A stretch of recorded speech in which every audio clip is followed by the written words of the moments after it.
Assalamualaikum warahmatullahi wabarakatuh. Nama saya Sinulandari. Saya mau mempresentasikan tentang paragraf. Apa itu paragraf? Paragraf adalah sebuah kumpulan dari kalimat-kalimat yang berisi tentang satu ide pokok atau gagasan utama. Dalam Wordsworth atau Connell dijelaskan bahwa paragraf adalah sebagai kumpulan kalimat atau group of sentence atau satu kalimat yang membentuk sebuah unit. Syarat-syarat paragraf yang baik yaitu 1. Setiap paragraf hanya mengandung satu pokok pikiran atau gagasan utama. Pikiran-pikiran lainnya dalam sebuah paragraf hanya melengkapi pokok pikiran utama tadi. 2. Setiap paragraf harus memiliki kesatuan atau kohesi. Maksudnya, dalam sebuah paragraf tidak boleh terdapat penjelasan-penjelasan yang saling bertentangan. Kohesi dan koherensi. Apa yang dimaksud kohesi dan koherensi? Kohesi itu merupakan istilah yang digunakan dalam wacana yang membangun hubungan antar unsur dalam kalimat, paragraf atau alinea atau wacana. Paragraf yang memenuhi syarat kohesi disebut dengan kohesif, yang berarti utuh. Selain kohesif, sebuah paragraf juga harus koheren, yang memiliki kepaduan antar bagian-bagian ide, pikiran, atau gagasan yang terkandung di dalamnya. Paragraf yang utuh belum tentu padu. Oleh sebab itu, selain kohesif, sebuah paragraf juga harus koheren. Dengan kata lain, koherensi adalah kepaduan hubungan maknawi antar bagian dalam wacana.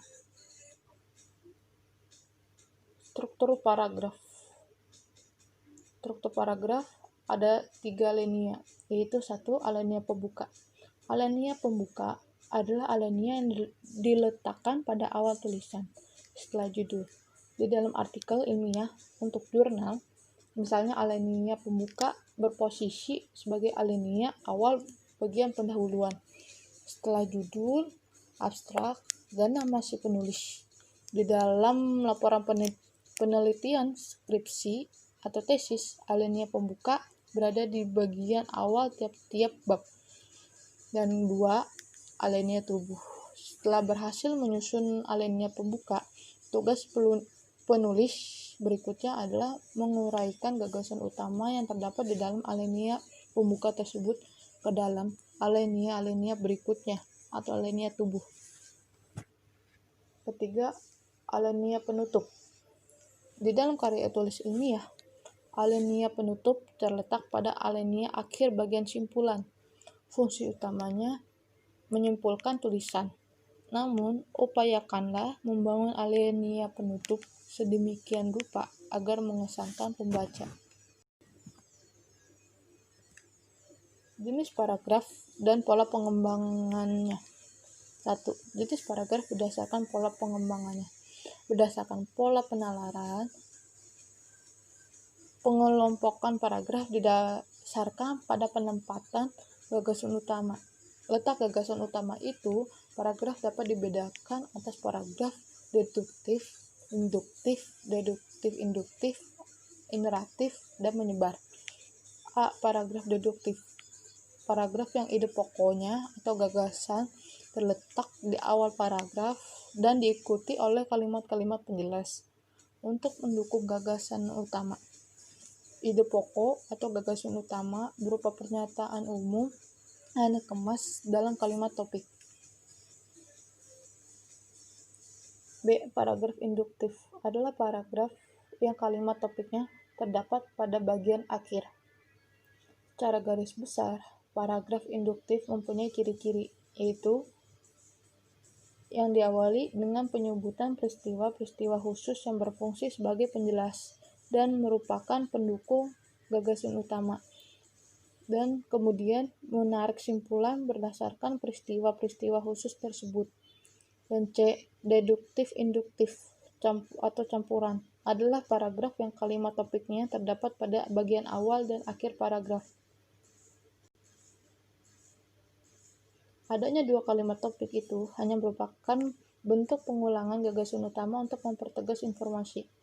Paragraf dengan pola ini dapat dari pernyataan yang bersifat umum diikuti dengan pernyataan-pernyataan yang bersifat khusus sebagai penjelas, dan diakhiri dengan pernyataan umum lagi yang merupakan pengulangan gagasan utama. Biasanya gagasan utama pada akhir paragraf dikemas dengan kalimat topik yang agak berbeda dengan kemasan kalimat topik pertama.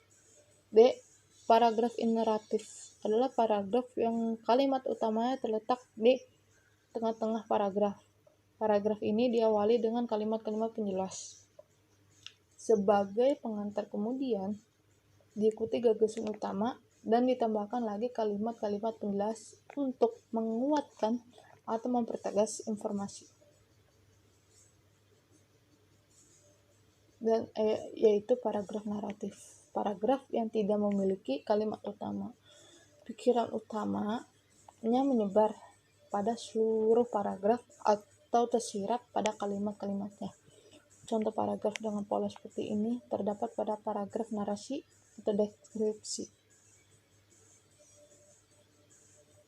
Jenis paragraf berdasarkan gaya pengungkapan. 1. Paragraf narasi merupakan gaya pengungkapan bertujuan menceritakan atau mengisahkan rangkaian kejadian peristiwa baik atau peristiwa nyata maupun rekaan atau pengalaman hidup berdasarkan pengembangannya dari waktu ke waktu sehingga tampak seolah-olah pembaca mengalami sendiri peristiwa tersebut. 2. Paragraf deskripsi merupakan paragraf yang isinya menggambarkan suatu objek atau suatu keadaan sejelas-jelasnya dengan melibatkan kesan indera. Paragraf ini bertujuan untuk memberikan kesan atau impresi kepada pembaca terhadap objek, gagasan, tempat, peristiwa, dan semacamnya yang ingin disampaikan oleh penulis. 3. Paragraf eksposisi, yaitu paragraf yang bertujuan untuk menginformasikan sesuatu sehingga memperluas pengetahuan pembaca. Paragraf ini bersifat ilmiah atau non-fiksi.